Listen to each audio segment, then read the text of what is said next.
CM Revanth Reddy నాయకత్వంలోని సర్కారులో రైతులు పండుగ చేసుకుంటున్నారని చెప్పారు పెద్దపల్లి ఎమ్మెల్యే విజయ రమణారావు. అసెంబ్లీ సమావేశాల్లో బీఆర్ఎస్ పాలనపై ఆగ్రహం వ్యక్తం చేశారు. గత ప్రభుత్వం రైతులను మోసం చేసిందని ఆరోపించారు.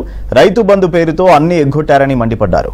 కాంగ్రెస్ ప్రభుత్వం రుణమాఫీ చేసి రైతులకు అండగా నిలిచిందన్నారు. వచ్చే నెల 15 లోపు 2 లక్షల రుణమాఫీ చేయనున్నట్లు తెలిపారు. అధ్యక్ష, రైతును రాజును చేయాలన్నదే మా సంకల్పం. మరి వాళ్ళ బడ్జెట్లో రైతులకు సంబంధించి 659 కోట్లను ఇవాళ బడ్జెట్లో పెట్టడం జరిగింది.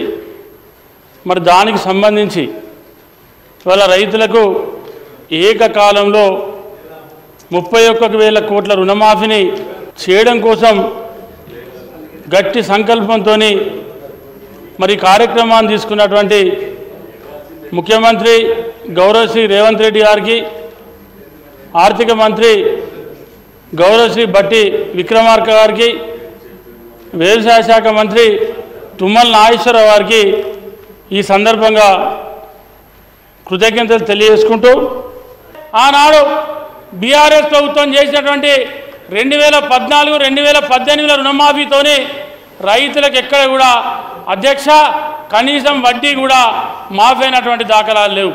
ఇవాళ మరి రైతు గల్లెగిరేసుకొని రైతు ధైర్యంగా ఇవాళ రుణమాఫీ చేసిన ఈ ప్రభుత్వానికి మరి అండగా ఉండేటువంటి పరిస్థితి ఉంది.